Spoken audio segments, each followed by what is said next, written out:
पैसों की भूखी एक लड़की की कहानी बेवफा। अपने प्रमोशन की खुशी में आज रामू अपनी पत्नी को शहर के सबसे महंगे रेस्टोरेंट में डिनर के लिए ले जाता है। दोनों आज बहुत खुश हैं क्योंकि रामू की आज पगार 1 लाख रुपए महीने हो गई है। पहले तो 80,000 महीना थी। आज रामू की पत्नी स्वाति की खुशी का कोई ठिकाना नहीं है। आखिर उसको खर्च करने के लिए अब और पैसे मिलेंगे आज, और वो कुछ ज़्यादा ही सज संवर कर डिनर के लिए आई है। आज उसको ऐसा लग रहा है कि जैसे कोई पुराना सपना पूरा हो गया हो। आखिर उसके पति की पगार अगर बढ़ी और उसका औहदा भी, यही तो उसको चाहिए था। आखिर हमेशा से उसने पैसे को ही महत्व दिया है। उसको गरीब लोग कभी पसंद ही कहाँ आते हैं। उसको तो महंगी चीज़ें, महंगे रेस्टोरेंट और महंगे गिफ्ट ही पसंद आते हैं। शहर के इस रेस्टोरेंट में सभी लोग महंगे महंगे कपड़े, सूट बूट, और महिलाएं महंगी महंगी साड़ी और वेस्टर्न कपड़े पहनकर ही आई थी। ऐसा लग रहा था कि इस रेस्टोरेंट में गरीबों के लिए कोई जगह नहीं है। स्वाति आज अपने आप को महारानी समझ रही थी। इतने में वह देखती है एक सिंपल से कपड़े में लड़का उसकी टेबल के पास चला आ रहा था। उसको देखकर स्वाति चौंक जाती है और कहती है, अरे तुम यहाँ कहाँ से आ गए? क्या तुम यहाँ वेटर हो? वह लड़का कुछ बोल पाता उससे पहले फिर बोलती है, तुम्हारी हैसियत तो इस रेस्टोरेंट में आने की नहीं है। किसके साथ आए हो? तुम्हारा मालिक कहाँ है? या फिर तुम यहीं झाड़ू पोछा करते हो? इतने में रामू पूछता है, कौन है यह? तुम जानती हो क्या इसको? स्वाति कहती है, नहीं, मेरे घर के पास रहता था, बहुत गरीब है, इसीलिए मैंने पूछा यहाँ कैसे आ गया। वह लड़का वहाँ से जाने लगता है। इतने में स्वाति उससे जोर से बोलती है, अरे कम से कम बताते तो जाओ, यहाँ करते क्या हो? हम कल फिर आएंगे, फिर तो यहीं नहीं दिख जाएगा। लड़का मुस्कुराता है और कहता है, तुम आज भी नहीं बदली, पहले भी पैसों पर मरती थी, आज भी पैसों पर ही मरती हो।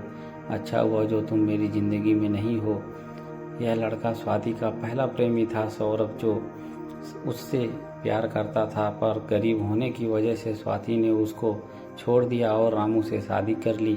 स्वाति को यह बात चुभ जाती थी और वह चिल्लाकर सौरभ से कहती है, तुम क्या जानो पैसे की कीमत? तुमने तो कभी देखे ही नहीं। तुम तो हमेशा गरीबी में ही रहे हो और हमेशा गरीबी में ही रहोगे। उसके पास पैसा नहीं होता है, उसके पास कुछ नहीं रहता। खैर छोड़ो, तुम जैसे भिखारी से पैसे की बात क्यों करूं? इस रेस्टोरेंट में तुम जल्दी जाओ, मेरा वक्त बर्बाद मत करो। यह सुनकर सौरभ बाहर जाने लगता है। इतने में उस रेस्टोरेंट का मैनेजर आकर स्वाति से कहता है, आप प्लीज़ इस रेस्टोरेंट से बाहर निकल जाएं। आप यहाँ खाना नहीं खा सकते। क्यों नहीं खा सकते? खाना हमारे पास पैसे हैं, फ्री में खाने थोड़े आए हैं। तुम्हारी हिम्मत कैसी हुई यह कहने की? हो कौन तुम? स्वाति चिल्लाकर मैनेजर से बोलती है। होटल मैनेजर स्वाति से बोलता है, प्लीज़ हम आपके रिक्वेस्ट कर रहे हैं, आप यहाँ से चले जाएं। अब यहाँ खाना नहीं खा सकते। देखते ही देखते कुछ बाउंसर उस टेबल के पास आ जाते हैं। ऐसा लग रहा था कि अगर अब स्वाति फिर चिल्लाई तो दोनों यह बाउंसर बाहर फेंक देंगे। इतने में सौरभ मैनेजर से कहता है, अरे इस सब की कोई ज़रूरत नहीं है, इनको शांति से खाना खाने दो और इसके बाद इन दोनों से बिल मत लेना। और हाँ, ध्यान रहे अगली बार यह दोनों यहाँ ना आने पाए। स्वाति यह देखकर चौंक जाती है। वह मैनेजर सौरभ की बात इतनी आसानी से कैसे मान लेता है? वह आश्चर्यचकित होकर मैनेजर से कहती है, कौन है यह आदमी जिसकी बात तुमने इतनी आसानी से मान ली? मैम, आपको नहीं पता है यह कौन है?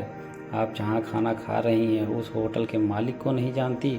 वह तो शुक्र है कि सर बहुत कम गुस्से वाले हैं, और नहीं तो आप दोनों को बाहर करवा दिया होता। क्या सौरभ होटल का मालिक? हाँ, इस होटल का मालिक। पर कैसे? यह तो बहुत गरीब था। सुना तो मैंने भी है कि सर पहले बहुत गरीब थे, पर उन्होंने अपनी मेहनत और लगन से 4 साल में 300 करोड़ की कंपनी खड़ी की है। उनका यह अकेला होटल नहीं है, उनके 10 होटल और इस शहर में हैं। पर सर बहुत ही सिंपल, ना किसी बात की अकड़, ना किसी बात का घमंड। सुना है सर को किसी लड़की से बेइंतहा प्यार हुआ था, और वह लड़की सर को सिर्फ इसीलिए छोड़कर चली गई थी कि उनके पास पैसे नहीं थे। इसी वजह से दिन रात मेहनत करके सर ने यह कंपनी खड़ी की है। आज सर के पास सब कुछ है। यह बात सुनकर स्वाति मन ही मन सोचने लगी, जिस आदमी को मैंने पैसे के लिए छोड़ा, आज वह आदमी किसी राजा से कम नहीं है। आज उसके पास सब कुछ है और मैं 1 लाख की पगार में खुशी मना रही हूँ। सौरभ आज करोड़ों में कमा रहा है। अगर मैं सौरभ के पास वापस चली जाऊँ तो क्या गलत है? वह मुझसे प्यार तो करता ही है। मेरा तो हर सपना पूरा हो जाएगा। हीरे के गहने पहनूंगी और बड़ी बड़ी कारों में घूमेंगे।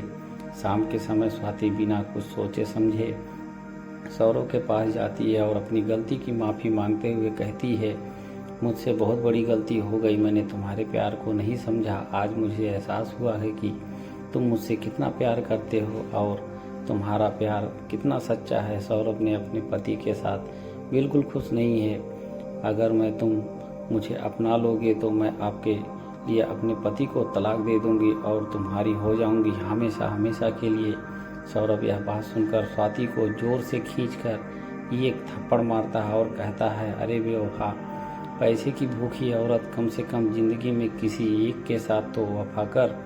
कल तूने मुझे पैसे के लिए छोड़ा था और आज पैसे के लिए तुम्हें मुझ पे प्यार दिखा रहा है और सिंपल कपड़े पहने थे तेरे सामने आया तो तूने फिर मेरा मजाक उड़ाया।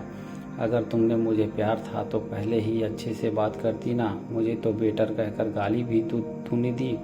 स्वाति जोर जोर से रोने लगती है और कहती है, मुझे माफ़ कर दो, मुझे माफ़ कर दो। मैं तुम्हारे बिना नहीं जी सकती।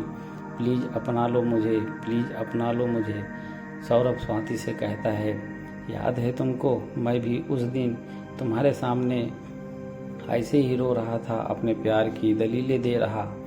मुझे इस बात का दुख कम है कि तुम मेरी नहीं हो पाई और इस बात का दुख ज़्यादा है कि तुम सिर्फ पैसों की भूखी हो। मैंने ऐसी बेवफा लड़की से प्यार किया जिसकी सोच इतनी गंदी है।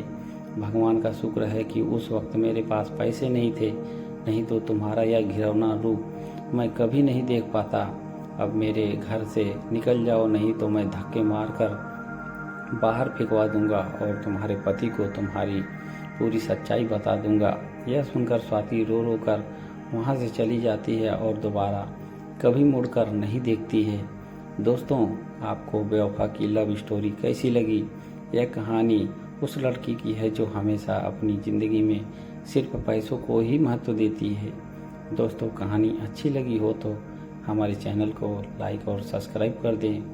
आप सभी का दिल से धन्यवाद।